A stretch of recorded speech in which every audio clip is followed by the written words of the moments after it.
Avec l'aide de Dieu, on improvise un cours, on n'est pas en tenue, je préviens. Réglementaire, pas de veste, pas de chapeau. Mais un chassid, il y a une parole de Reb Mendel Foutafas qui dit, est-ce qu'un chassid, il doit avoir un... Non, est-ce que c'est avec un vêtement qu'on reconnaît un chassid? Donc c'est l'intériorité. Et le rabbi aussi a eu ce genre de parole, dans le sens où quelqu'un avait dit au rabbi, mais... on me dit que je ne devrais pas rester habillé comme ça, si je suis attaché au rabbi et tout ça. Le rabbi, il a dit, c'est pas les vêtements qui font un chassid. C'est pas avec ça qu'on s'attache avec moi. Alors c'est avec quoi? C'est avec le fait d'étudier profondément la chassidoute, de s'investir dans la chorma des rabbim. Après, s'habiller convenablement pour correspondre au Shulchan Aruch, etc., c'est normal. Voilà. Le fait quand on enseigne de mettre une veste, c'est normal. Mais ça ne veut pas dire que si on n'a pas la veste, on ne peut pas enseigner, ni le chapeau. Voilà.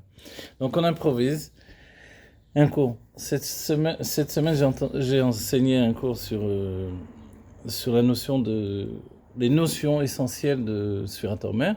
Et ces notions essentielles, c'est Chesed et Gvura. Parce qu'au bout du compte, les grandes lignes, elles sont là. Même si là, aujourd'hui, on est Netzar Sheba Netzar. Mais... Netzar Sheba Netzar, c'est aussi du côté du Chesed en fait, vous voyez. Et ensuite, donc vous avez deux grandes lignes. L'Admorazaken nous dira, dans le monde de Tohu, on a pensé que le monde du Tohu, c'était un seul cave, une seule ligne. Mais en réalité, non, le monde du Tohu, ce sont deux lignes. D'un côté les Chassadim, de l'autre côté les Gvorot. Les mesures de générosité, les mesures de rigueur, mais sans aucune communication entre eux. Anaïm Lor, chacun s'impose à sa manière, chacun ne veut pas avoir affaire avec l'autre, et chacun exprime ce qu'il est jusqu'au bout, jusqu'à cette sensation qu'il est seul et unique. Voilà. Et ça, ce sont les deux grandes lignes. On comprend bien que le travail qu'on nous demande, c'est de réunir les deux grandes lignes dans une notion qui est l'intermédiaire.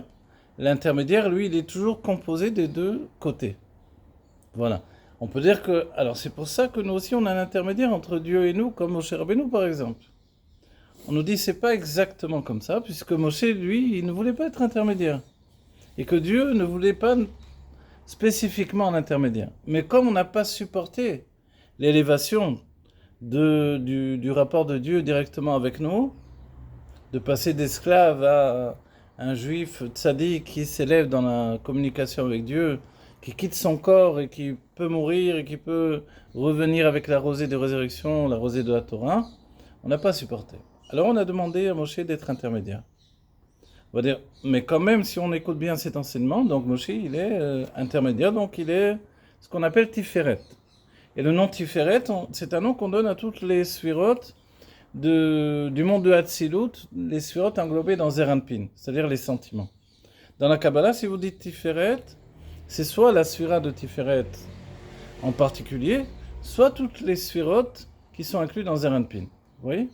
Donc, cette idée-là, elle est justement que l'aboutissement des sphirotes des sentiments, donc pour ce qui est de notre âme, de tous les sentiments que Dieu a mis au-dedans de nous, c'est d'arriver à la notion de Tiferet. D'accord ? Tiferet par rapport à Dieu, dit le Pirkei Avot, Tiferet par rapport aux hommes. Cette notion-là, c'est qu'on doit trouver un équilibre. Mais c'est pas facile. Yemin, small, yemin, small, yemin, small. Mais quand tu dis ça, Tiferet, quand tu dis Zé, c'est Tiferet. Ok. C'est pas Tiferet. C'est-à-dire que grâce à Tiferet, tu fais l'union. C'est ça que tu veux dire? Que j'ai dit que Zeranpin c'est Tiferet, c'est ça ce que tu veux dire? Oui. Non, alors dans la Kabbalah, c'est comme ça, c'est reçu que tous les sentiments sont résumés dans le nom de Tiferet. Comme par exemple quand tu dis Nefesh, tu inclus toute l'âme. D'accord? Comme il est dit, Shne Nefashot Ani Asiti dans le Tanya, deux âmes j'ai fait, c'est Dieu qui nous parle, Nefesh Elokit ve Nefesh Bahamit. D'accord? On remarque que quand on dit Nefesh, on peut inclure la Nefesh Bahamit. Par contre, si on ne veut parler que de la Nefesh Elokit, de l'âme, donc le mot Nefesh, il veut dire âme. Neshama, ça veut dire âme également. Si je traduis, a priori, c'est la même chose. C'est pour ça que les deux sous-entendent, c'est un nom générique, voilà, si tu veux, oui. Un nom général qui inclut l'âme en général, oui. D'accord ? Donc il y a plusieurs fois dans la Kabbalah ce système-là. Donc effectivement, comme on dira par exemple la figure. Quand on dit la figure dans les mondes divins, petite figure, grande figure, Zeranpin, ça veut dire petite figure. Oui, oui. Alors, beaucoup de kabbalistes français vont traduire petit visage. Il me semble que c'est pas exact. Une figure, c'est comme on dirait une figure géométrique, une figure de sentiment, une structure en fait. C'est ça ce que ça veut dire la figure. Donc c'est dans ce sens-là qu'il faut l'entendre. Puisqu'on dit, on appelle un partsouf shalem, pas la figure uniquement. Un partsouf shalem, ça inclut la tête, le corps et les pieds. Donc toute la structure d'un homme. Donc il y a des noms effectivement génériques, mais là où on ne peut pas se tromper, c'est que quand on a dit Neshama, on ne pourra pas dire Neshama Abahamit. Oui. On ne pourra pas dire une Neshama en tant que âme animale, ça n'existe pas. Ça veut dire que quand on est arrivé au niveau de Neshama, on est en dehors de ce que le Tanya va définir comme les Kfulot. Vous vous rappelez dans le Tanya au début ? il y a comme dans les halachot, il y a la base, vous voyez, les avot. Là, on a peut-être la notion de ima. Ima ilaha, c'est la bina, et puis d'elle va découler les sentiments, d'accord ? On a déjà dit la notion de Beersheva, par exemple. C'est le puits des 7. Donc, c'est 6 mesures de sentiments, plus la malchut, d'accord ? La royauté. Les 6 mesures de sentiments, plus l'expression. Comme le couple au début du mariage, qu'est-ce que c'est ? Même le fiancé et la fiancée. C'est 6 mesures de sentiments plus l'expression qui est la parole et l'action. Et c'est pour ça, même quand on dit qu'un homme est plagué goufa, il est la moitié d'un corps, et le Rabbi Rachab va poser la question, comment il est la moitié, au milieu, dans quel sens, comment je fais pour le partager ? Finalement, il nous dit, mais parce qu'il est békoar, en potentiel d'expression, et grâce à la malchut, à la jeune femme avec qui, la jeune fille qui devient la jeune femme avec qui il va se marier, il devient bépoal, concrètement, il concrétise en fait son âme. Donc en fait, la malchut, ça permet de concrétiser tout ce qui a précédé. De là, dans les mondes, quand on dit où sont installés tous les mondes divins, je dis installés pour ne pas dire créés, dans la malchut de Ensof, dans la royauté de l'infini. Vous vous rappelez le Chalal HaPanouï, D'accord. l'endroit vide de tout dévoilement divin, c'est dans la malchut de l'infini. Et quand vient le Kav Ensof, lui, d'où est-ce qu'il vient, lui ? Il vient de Tiferet Hanelam. Alors pourquoi on ne dit pas Zeranpin, pourquoi ? En fait, Tiferet, là aussi, on sous-entend une notion générale en réalité. Bien complet. Voilà. C'est le C'est comme si Zeranpin tu qui disais provient... Arik, Zé, pour Malchut. Alors, si tu veux. Après, si tu rentres dans les détails, tu vas dire, bon, si je suis avec Tiferet... Attends, Tiferet, c'est-à-dire qu'il y a quand même des surats pour arriver, avant d'arriver à Tiferet. Ce qu'on voit dans Surat Omer. D'accord ? Il y a Malchut. Ok, ça, c'est le niveau le plus bas de chaque niveau. Mais au-dessus, on a le Yesod. Et ensuite, il y a le Hod. Et ensuite, le Netzach. D'accord ? Vous savez, dans le corps, on retrouve les mêmes choses. Puisque l'âme, comme selon ta question de base, c'est que l'âme s'investit dans le corps. Et je vais te répondre maintenant. Le sujet était, est-ce que quand on faute, est-ce que l'âme va subir la chute par rapport au corps ? Et la réponse, c'est que, en fait, c'est un Zohar entier qui parle de ça. Venefesh ki yerta, et une âme qui faute. On revient à la base, c'est pour ça le nom de Nefesh. Et une âme qui faute. Là aussi, dès qu'on a entendu Nefesh, on se dit peut-être que la Neshama ne peut pas fauter. Mais le Nefesh, lui, il peut fauter. C'est-à-dire, qu'est-ce que c'est le Nefesh ? C'est ce qui est en rapport avec le corps et avec l'âme animale. C'est pour ça qu'il y a Nefesh Eloki, Nefesh Abahamit. L'âme divine, l'âme animale. Donc, voilà. Mais le Zohar, quand il avance cette chose-là, qu'il reprend le texte de la Torah et nous dit Venefesh ki yerta betmiya, avec étonnement, alors, là-bas on dit, mais qu'est-ce que ça veut dire ? Pourquoi tu t'étonnes ? C'est normal, une âme qui faute. Non, mais je ne parle pas de l'âme animale, je parle de l'âme divine. Et là, l'autre, c'est deux Tanaïm qui discutent et l'autre objecte, mais l'âme divine, elle ne faute pas. Je dis, mais bien sûr qu'elle faute. Et comment tu peux prouver qu'elle faute ? Mais c'est simple. Si l'âme divine se retire du corps, la personne elle meurt immédiatement. Donc au moment de la faute, qui est-ce qui est là également, pas seulement l'âme animale, c'est l'âme divine également. Et là, le Zohar engage une recherche de savoir, mais dans ce cas-là, Pourquoi l'âme divine est complice c'est comme si on dirait d'un meurtre, complice d'une faute, qui est comme tuer la personne en réalité. On peut, vous savez, quand le Tanya nous dit que si on peut étudier la Torah et qu'on ne le fait pas, karet et karet, on est déjà chayam mita. Karet, c'est qu'on retranche l'âme depuis sa source. Heureusement, on fait tchouva, on revient, on rattache l'âme à nouveau. On va dire alors, donc l'âme qui est là, qui est complice de ce meurtre-là, entre guillemets, c'est quoi son mobile? C'est quoi son mobile à elle? Pourquoi elle accepte une chose pareille? La réponse, c'est elle vit, c'est la réponse du Zohar, elle attend la tchouva qui va venir après la faute. Et l'Admour Azaken va appuyer sur ce point-là, le Rabbi va le reporter dans un mamar de Parashat Kedoshim, où le Rabbi nous dit, en réalité, quand on faute, on dévoile dans quel niveau on se trouve. C'est-à-dire, on croit que quand on faute, c'est une chose nouvelle. En fait, non. Et souvent, je rapporte cette image pour illustrer, mais si quelqu'un est tombé dans un précipice, il y a bien quelqu'un qui va dire, mais qu'est-ce qu'il faisait au bord du précipice? Donc, quand je chute avec une faute, c'est que j'étais en lieu et place de la faute. C'est ce que nous dit l'Admor Azaken. Mais comme je ne suis pas très prudent, Dieu me montre que je vais chuter. Et puisque je ne fais pas attention, il me fait même chuter pour que je m'éveille. Le pire de tout, c'est d'être endormi dans son service de Dieu. Donc dans ce point de vue, il vaut mieux quelqu'un qui chute et qui se relève, plutôt que quelqu'un qui dort, qui se base sur l'idée que tout va bien, il n'y a aucun problème, aucune remise en question. Je suis Bessaïda. Alors, est-ce que ça veut dire que la faute est inéluctable? La faute, non. Si la Neshama attend,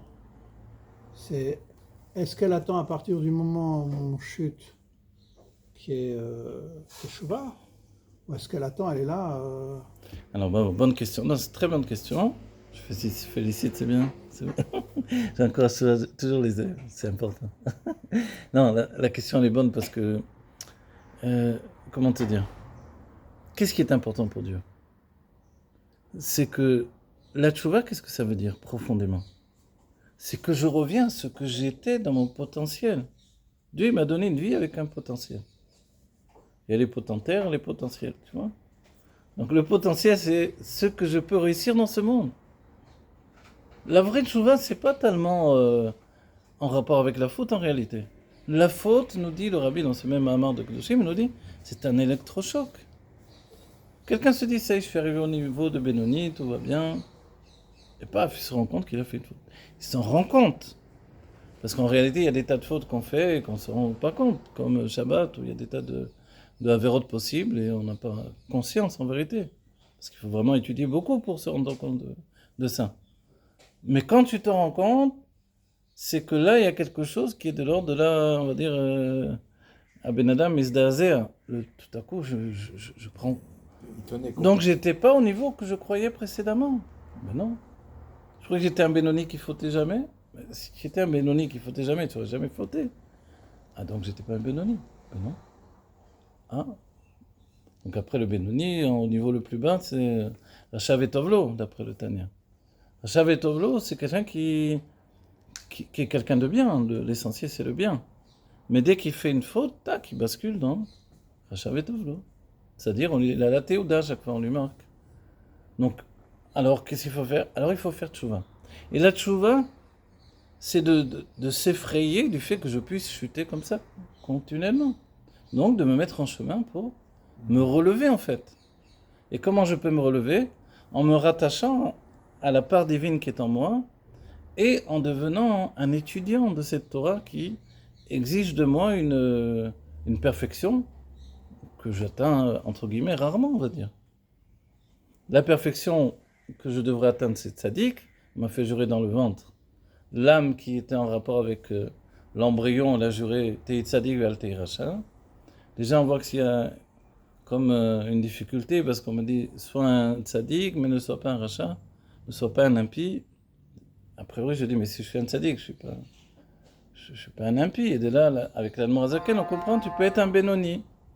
Le Benoni, il est dans cette situation comme ça où il n'est pas vraiment un tzaddik en vérité, mais il n'est pas vraiment un impie non plus. Comme le tzaddik qui ne fait pas de faute, Mais comme le rachat, il a du Yetzer Hara.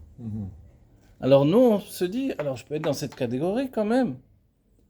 Et là, on voit que Alvaï Benoni, pourvu que je sois un Benoni. Mais quand on te dit que le Benoni, lui, comme Rabbin. en rabbin, en fait, il pensait qu'il était Non, Benoni, c'était mais en l'exemple réalité, du Tanya. c'est l'exemple du Tanya pour nous démontrer que c'était un tzaddik en vérité. Oui. Ok. Mais il avait une telle humilité, Ouais. il était toujours dans ce niveau-là. Et c'est là où on doit comprendre comment ça fonctionne. Il était tout le temps en train d'étudier.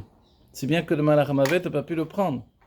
On a parlé de ça, du fait qu'il fallait départager là-haut sur le poil, l'histoire. Ok, on va pas rappeler à nouveau. Donc, mais le Malach Hamavet, il ne savait pas comment se saisir de lui, il n'arrêtait pas d'étudier.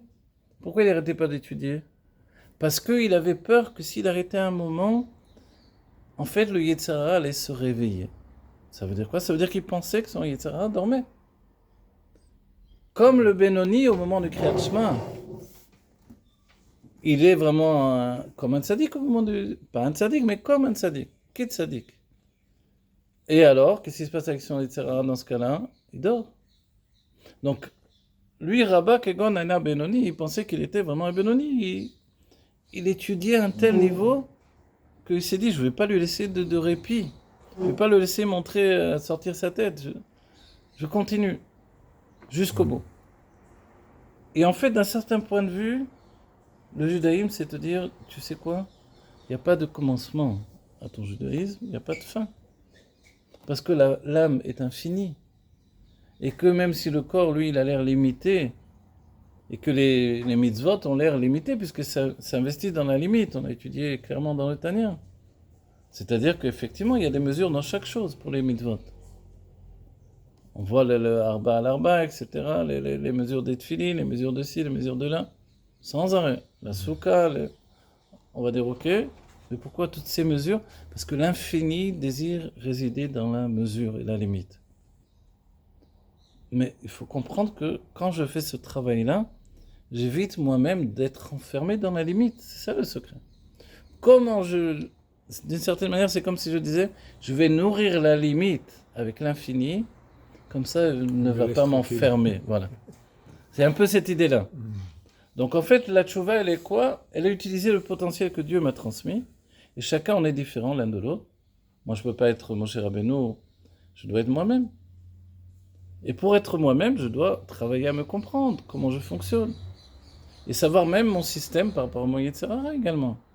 Essayer de m'en libérer le plus possible. D'accord? Et me dire que quand je chute, eh bien, je me relève et je me remets en route. Et pas être nival parce que je me suis fait un film. Le pire dans la Chassidut Chabad, c'est celui qui se fait un gros film autour de lui, quoi. Qui pense qu'il est arrivé à des niveaux extraordinaires alors qu'en réalité, voilà. Avanu shanim et venisharnu ota behema. Les Chassidim de Admor HaZaken disaient ça, c'est-à-dire on a travaillé des années et on est resté la même behema. Le même animal domestique, c'est déjà bien. Ça aurait pu être un animal sauvage. On va dire, mais c'est pas rien, Behema, il y a Behema Rabba, c'est la Malchut est appelée quelquefois Behema Rabba. Alors, une grande Behema. Donc en fait, et dans le mot Behema, il y a le Ma. Le Ma, c'est le Adam qui se cache dans la matière en fait. Mais si je suis un Adam, en fait, qui a la valeur numérique de Ma, je peux transcender ma situation d'enfermement dans le corps et dans la matière. Je peux prendre du recul et comprendre que ce monde dans lequel Dieu m'a investi, ce n'est pas un monde qui est là pour me piéger, c'est un monde qui est là pour me grandir. Et c'est ça le secret finalement, au bout de cette Surat HaOmer, le secret des agissements de grandes sadikim des fois.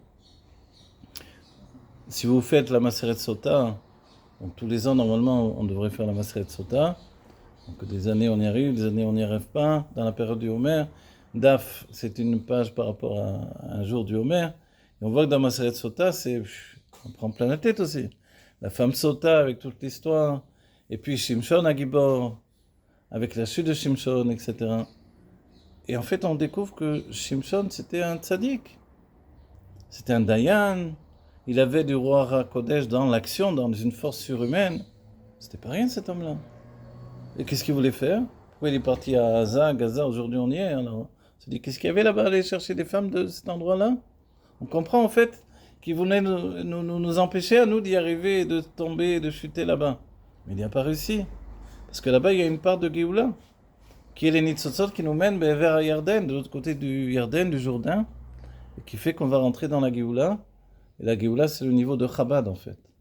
Chabad, sachez que dans chaque monde, le Kodesh Kodashim, le Saint des Saints, c'est le niveau de Chabad de chaque monde. Chabad de Olam Asiya, Chorma Bina Veda de Olam Asiya, du monde de Asiya, Chorma Bina Veda du monde de Yetzira, Chorma Bina Veda du monde de Bria, et même Chorma Bina Veda du monde de Hatzilut, c'est Kodesh Kodashim. Et dans la Géoula, Bayomahu Iye, 2 fois Yutke, alors il n'y aura plus les sentiments, il n'y aura plus que l'intellect. On va dire, mais quand même, un peu de sentiments, c'est bon, non? Le Dat fera office de sentiment. Le Dat, lui, qui est la réunion de Chorma et Bina, en fait, c'est, on va dire d'une certaine manière, les sentiments subjugués, mais dans l'intellect. Et nous, on connaît les sentiments tels qu'ils sont habillés dans notre cœur.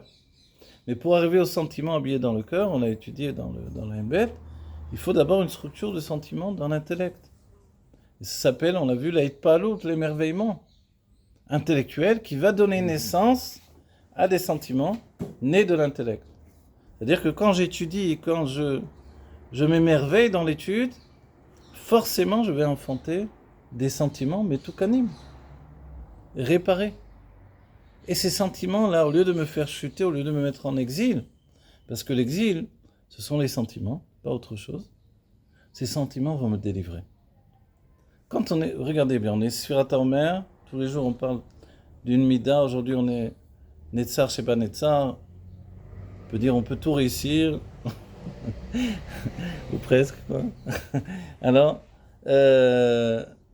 et on va dire, c'est quoi, qu'est-ce qu'on fait en fait?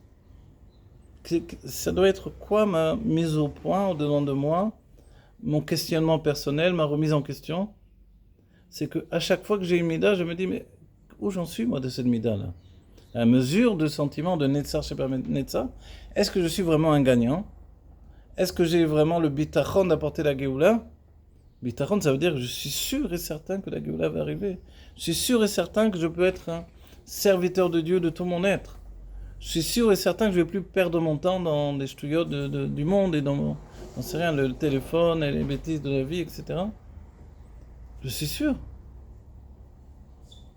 C'est ça le bitachon.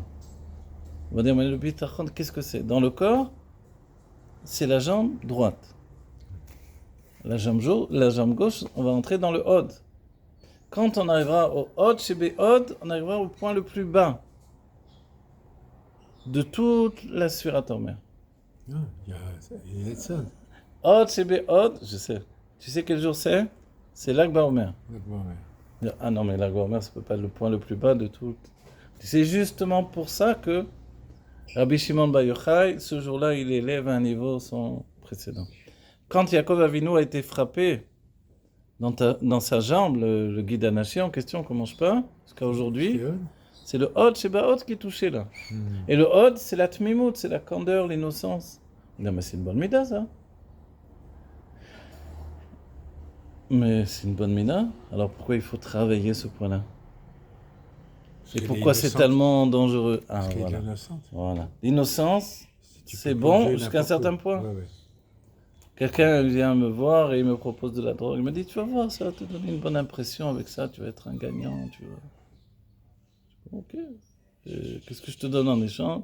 Ah, tu me donnes beaucoup d'argent par contre. Et tac, la personne se laisse entraîner, etc. On va dire, mais c'était...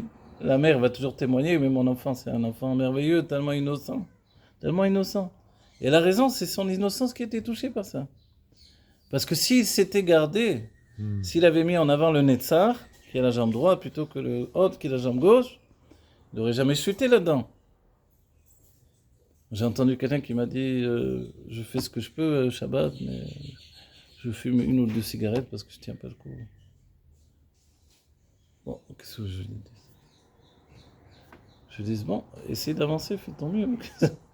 Mais moi je me dis mince, c'est pas possible que l'homme il est si faible de gâcher le Shabbat à cause d'1 ou 2 cigarettes. Purée. Le rabbi, Tu comprends? il a dit un grand fumeur, qui fume 10 cigarettes à la place du paquet, il a respecté Shabbat à sa manière. C'est difficile, le mec, c'est quand même... Oui, mais c'est ça qui est désolant. Et c'est là où on voit dans Surat Omer de se dire, qu'est-ce qui manque dans ma nature pour pas être capable de me retenir, de m'empêcher. C'est de... très difficile. Non, je conçois que c'est très difficile. Mais je veux te dire que si je le vois, je ne parle pas de lui, je parle de moi là quand je me dis ça. Oui. Moi je fume pas, mais si je fumais, et si ce serait tellement dur pour moi, Ouais. je me dirais, mais qu'est-ce qui me manque pour y arriver finalement? Où je suis, dans quelle sphira je me trouve pour Shabbat, ne pas être capable de me retenir? En fait, je suis dans le Hod. Ah bon? Alors qu'est-ce que je dois renforcer? Alors c'est là où on dit, tu sais que pour marcher, il faut deux jambes. La jambe droite, Netza, la jambe gauche, Hod. Quand ils sont ensemble, ça va bien les deux. C'est un bon couple. D'ailleurs, dans les couples, on passe par ce système-là, ce niveau de Netza et Hod. Mais au début du mariage, le mari, lui, il commence à travailler, à prendre... Et la femme, elle est dans le Hod, elle est dans l'innocence encore. Après, elle va s'installer dans la Gvura, dans la rigueur. C'est plus la même femme. Lui, il va dans le Chesed. Donc lui, il doit prendre le Chesed Chinam, donné gratuitement. Et elle va prendre la rigueur. Elle va recevoir gratuitement. Elle va jamais être satisfaite de ce qu'on lui donne. Elle s'installe dans la Gvura. Mais au départ, c'était Netzav et Hod. Et à l'armée, quand on dit gauche-droite ou droite-gauche, c'est quoi l'idée? Ce sont les jambes qui nous font avancer. Dans toutes les armées du monde, il y a ce gauche-droite, droite-gauche, gauche-droite. Et ce qu'il y a de curieux, vous savez ce que l'on dit dans la Kabbalah? C'est que Netzav et Hod ont l'impression d'être des surotes interverties. C'est-à-dire que le Hod, on a l'impression que c'est du Chesed. Et le Netzar, il est tellement puissant qu'on a l'impression que c'est de la Gvura. On dit, mais comment tu peux être comme ça fort, etc. La Gvura, ça. La rigueur, c'est pas du Chesed. Donc, comme dit le Chesed, il est tellement gentil qu'il accepte. Il donne tout ce qu'il a. On vient dire, oh, il va faire les courses, il y en a un qui le rencontre dans la rue, il dit, oh là là, j'ai rien à manger, je dois prendre. Vous connaissez les coups comme ça. Je dois prendre mon bus, j'ai plus d'argent pour le bus, etc. Combien il te faut, je sais pas combien tu as. etc. Et voilà. Donc, la personne est capable de donner tout son argent. Ça, c'est la tmimut. Donc, on va dire c'est du chesed, la générosité. En fait, c'est une gvura, on va dire entre guillemets, mal placée. Une gvura qui est fragilisée. Une gvura qui est en chute. Et le netzar qui est tellement puissant, c'est un chesed qui est décuplé. On va dire, alors, il vaut mieux être chesed dans ce cas-là. Il vaut mieux être netzar que Hod. Dans les Rebbeim, netzar, c'est le Rabbi Moharaj. Le Rabbi nous dit, quand il passait en calèche, les non-juifs sur le chemin, ils se prosterneraient par terre. Sans qu'il ait sorti un drapeau, prosternez-vous, quoi que ce soit, rien du tout. La crainte qu'il dégageait, enfin la crainte qu'il projetait, le netzar, la puissance qu'il projetait, faisait que les non-juifs s'agenouillaient devant lui. Et qu'il allait il rentrait au gouvernement, il annulait des pogroms, etc. Ils avaient peur de lui à la fin. C'est-à-dire, il dégageait de lui une puissance extraordinaire. C'est le Netzar. Et le Hod, c'est le Rabbi Rachab. Qu'est-ce qu'il a fait? Il a mis en place les Tomchet Tmimim. Tmimim, Tamim en hébreu, c'est Hod aussi. Un Tamim, c'est quelqu'un qui est intègre. Parce que là, on a l'impression de dire que du mal du Hod. Non, le Hod, il est intègre. Le Rabbi Rachab, il dit c'est quelqu'un de sérieux. C'est-à-dire que si lui va te donner un cher de kashrut, il va s'épuiser pour que ça soit kasher jusqu'au bout. Il va chercher à ce que tout soit impeccable. Il va faire de son mieux toujours. Il est sérieux. Le Rabbi Rachab nous dit, si tu n'as pas cette mida de sérieux en toi, tu peux sortir du monde sans l'obtenir. Parce que si une personne n'est pas sérieuse profondément dans son âme, c'est très dur de l'obtenir. Donc on comprend qu'on va dire, alors, qu'est-ce qu'il faut faire? C'est pour ça qu'on doit marcher avec les deux jambes, les deux pieds, qui nous font avancer, droite-gauche. Donc tout ce que l'on dit sur ces méthodes de Netzar, Ve'od, etc., et après on arrive à Yesod, la force d'influence. Forcément tout est bon, mais tout est bon dans le bien. C'est-à-dire que les sentiments sont appelés, le Tanya dirait les kfulot. Ces notions de kfulot, C'est-à-dire, moi au début je ne comprenais pas trop. Je me rappelle, je n'arrivais pas à intégrer cette idée. Qu'est-ce que ça veut dire, kfulot? Kfulot en hébreu, ça veut dire kaful, c'est comme un doublet. Il y a deux. Et le simple fait, en fait, j'ai mieux compris avec l'explication du Rav Stendhal, c'est l'idée qu'à partir de là, c'est vrai qu'il y a une notion de Yetzer Hara qui s'installe dans les sentiments qu'on ne retrouve pas dans l'intellect. Parce que l'intellect, il y a quand même un aspect objectif. C'est-à-dire que une personne, par exemple, qui se met dans un vrai... On parle du véritable intellect.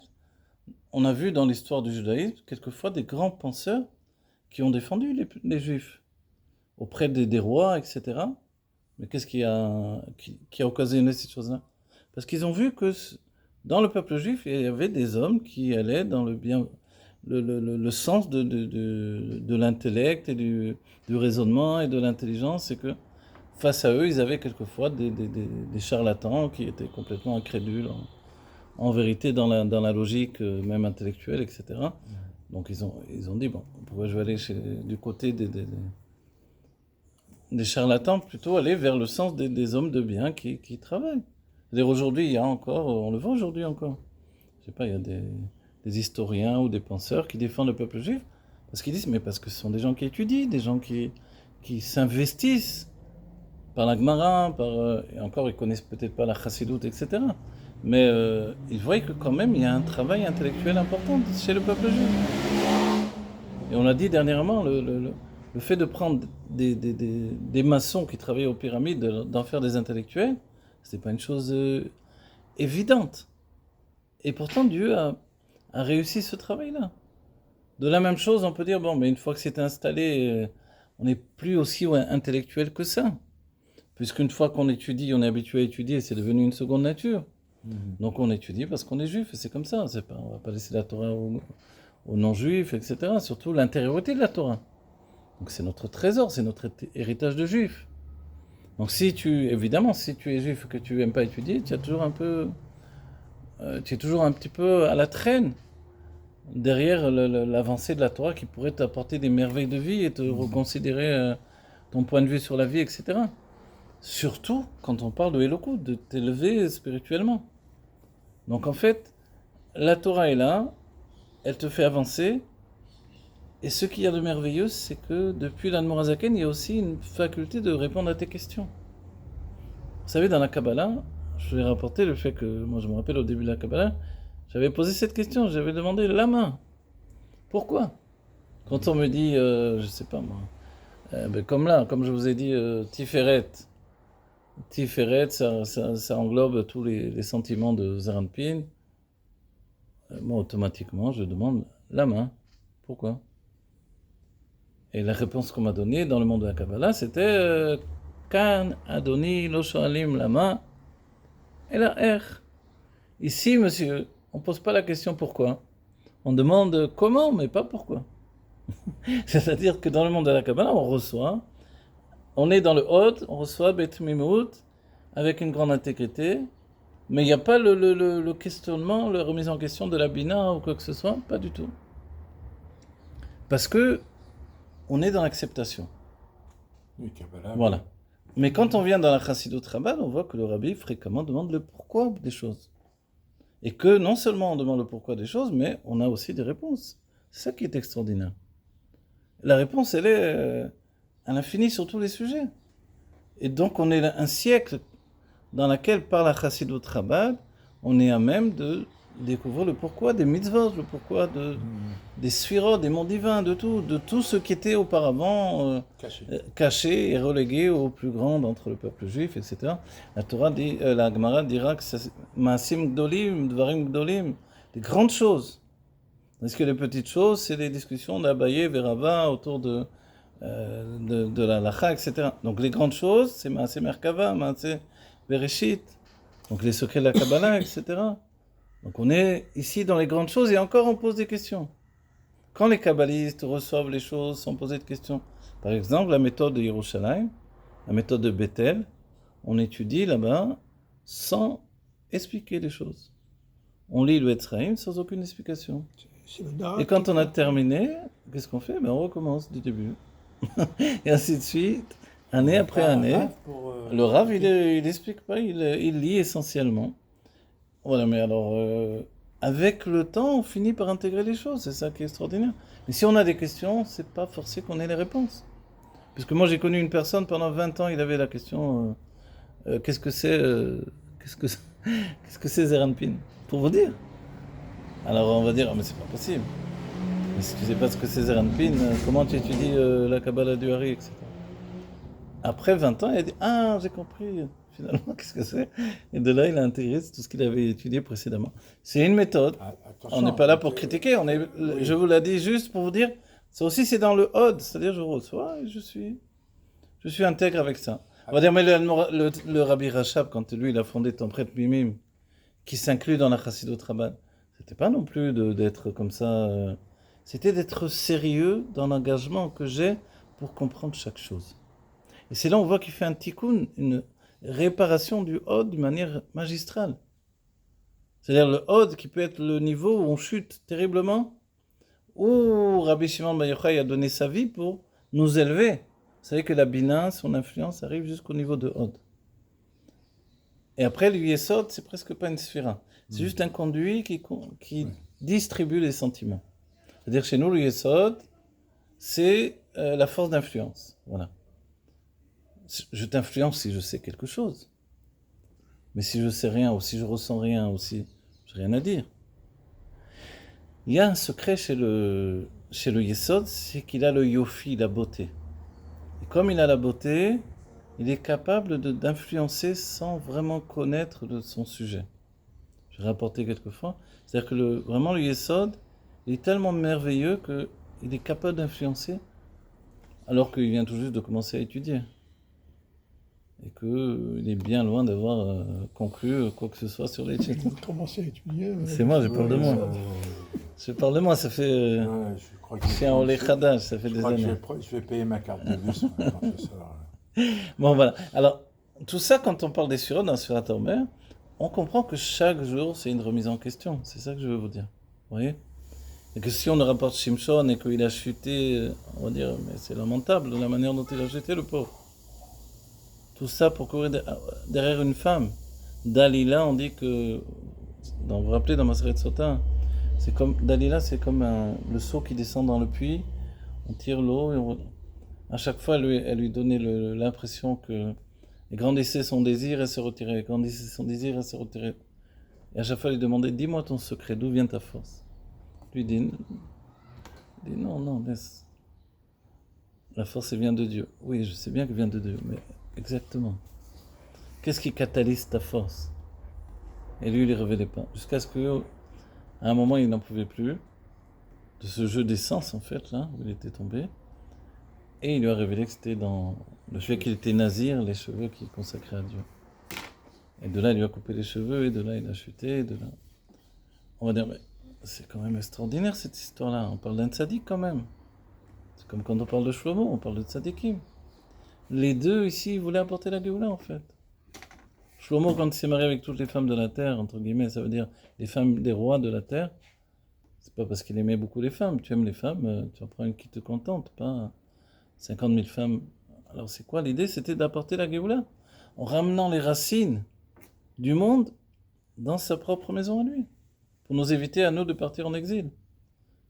Et Shimshon, qui était tellement puissant, tellement fort, il a été jusqu'à porter les portes de Gaza. de Gaza, la ville entière. Gaza, c'est Azout, en fait. On va dire, mais qu'est-ce qu'il y avait chez lui pourquoi il courait derrière les femmes?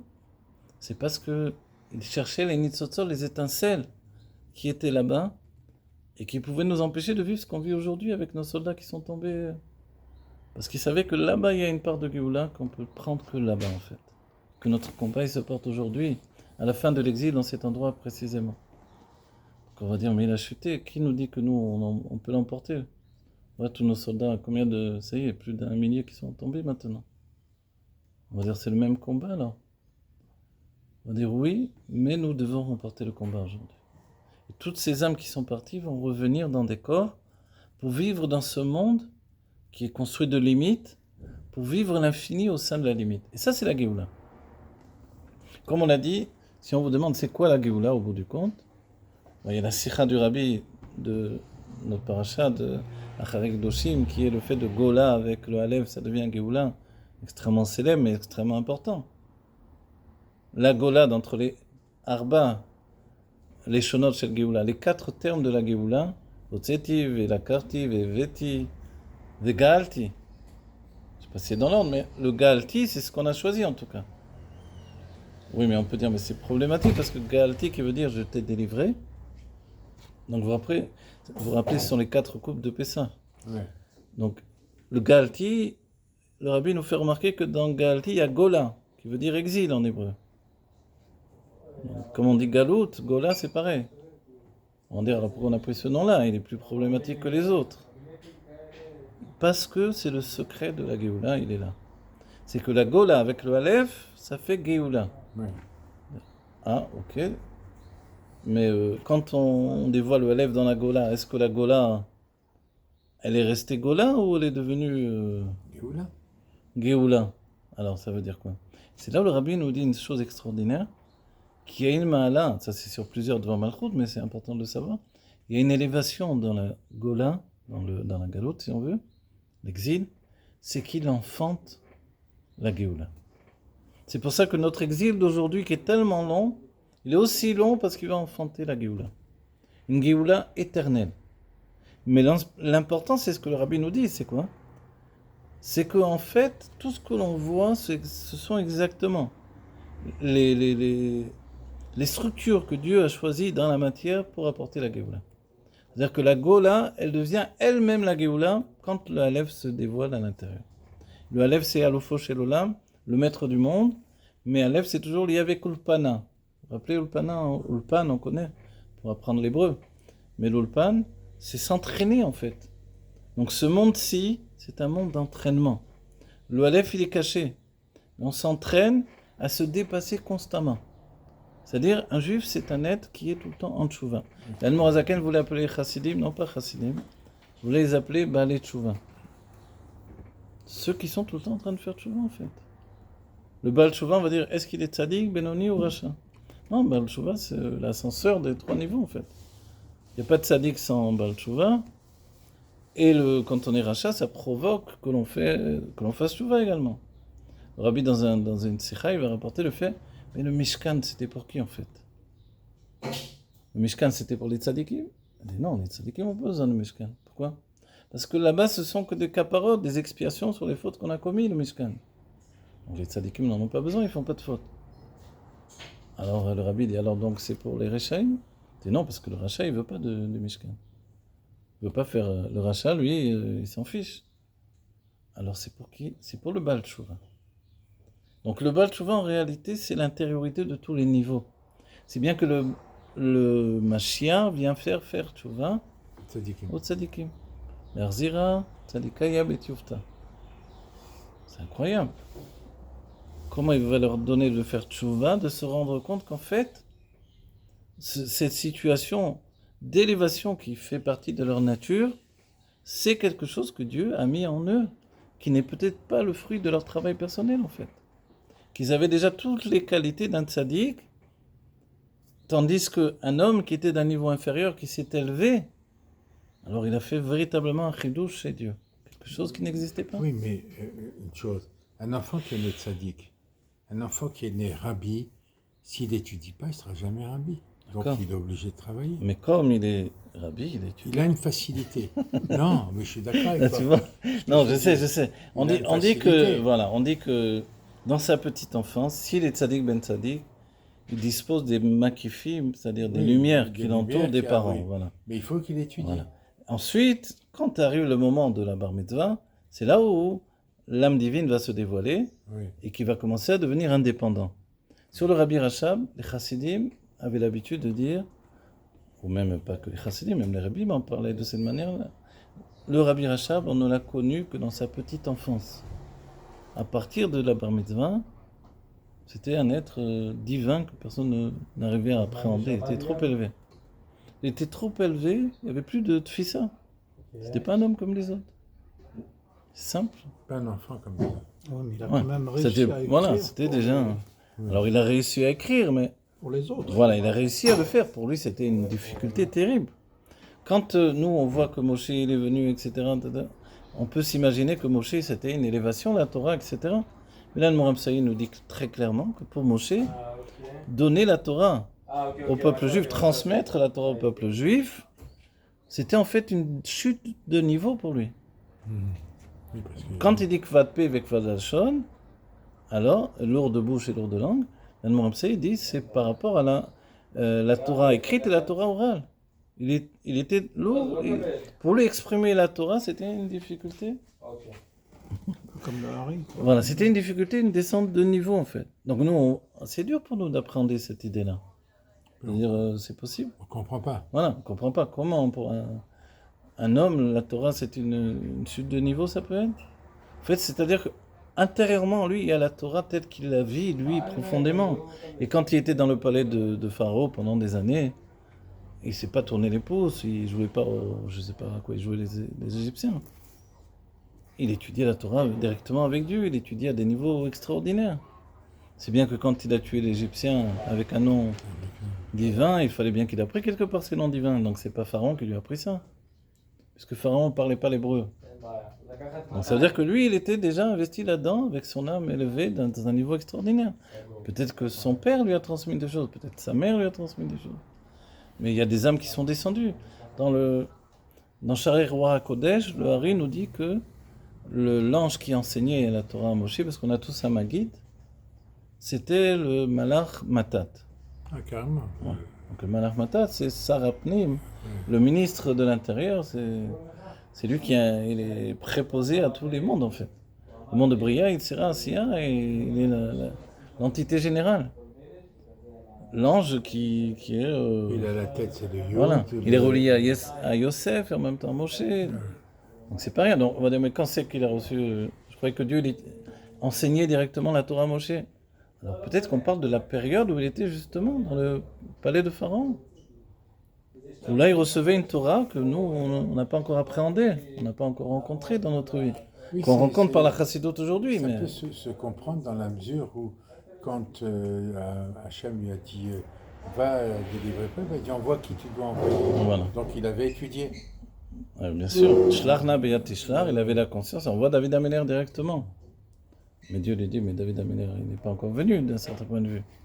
Et il veut dire, on voit un Mashiach, une âme du monde de Hatzilut, la Malchut de Hatzilut. Pourquoi tu envoies une âme qui est reliée avec le monde de tout? Tu sais ce que ça veut faire le monde de tout? Mais les tables, elles ont explosé. C'est-à-dire qu'il y a eu des brisures, il y a eu Et Moshe, il était conscient de ça dès le commencement.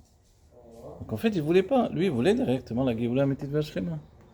Non pas Eki Asher Eki, je serai avec eux même dans les prochaines sorties des prochaines Égyptes, etc., le prochain exil. Donc on comprend que ce monde dans lequel on vient, de toutes les manières, on doit venir à bout de quelque chose. De quoi on doit venir à bout? C'est que d'une vie après l'autre, on passe des vies et des vies, peut-être exactement comme la Sfirat Omer. D'abord Chesed Sheba Chesed, tout va bien, tout le monde est beau, tout le monde est gentil. Après Gvura Sheba Chesed, on vit une autre vie, après, etc. Jusqu'à arriver à ces vies où on inclut tout. Oui, on inclut toute la structure. Et comme ça, on est complet, on arrive finalement à cette notion du mariage avec Akadosh Baruch Hu. C'est ça ce qu'on attend, le mariage avec Akadosh Baruch Hu. On a eu les fiançailles, on veut aujourd'hui le mariage. Donc vous voyez, toutes ces notions qu'on véhicule, on peut dire, attends, mais pourquoi on ne parle pas de l'intellect, etc. C'est vrai, pourquoi on fait le tikkun des sentiments et non pas le tikkun de l'intellect? On dit que le tikkun des sentiments, c'est la prise de position de Eretz Israël, la terre d'Israël. En fait, l'intellect, on s'en est occupé par les matzot, par le vin. Et là, on va dire, mais oui, mais les sentiments aussi, on les a mis sur le seder. Yemin, Smol, Vansa, droite, gauche, le zroa, l'œuf avec le zroa, etc. C'était le Korban Chagiga, Korban Pessah, etc. Tout ça, ça correspondait aux sentiments également. C'est Vora, Tiferet, Netzarot, Yesod, voilà. Oui, mais là-bas, c'était un cadeau de Dieu, quelque chose que Dieu a donné, et qui n'était pas en fait quelque chose qui était un acquis chez nous. Comme on ne l'a pas acquis, bon, comme on ne l'a pas acquis, alors on va terminer comme ça. Comme on n'a pas acquis de nous-mêmes, de notre propre effort, il faut que l'on se travaille, que l'on travaille sur les mesures de sentiment pendant la période de la Sphira Torah. Et c'est ce que l'on fait. Voilà. Aujourd'hui, on a voulu accompagner un petit peu cette Sphira par une compréhension personnelle, que vite, on vive la Géoula, Mitit Vashema, Terefomian Mamash, que l'on sort de tous les enfermements de la matière, et que l'on dévoile la Malchut, qui va se dévoiler à Shavuot. Aujourd'hui, ça sera le retour de la Shrina dans son dévoilement le plus grand.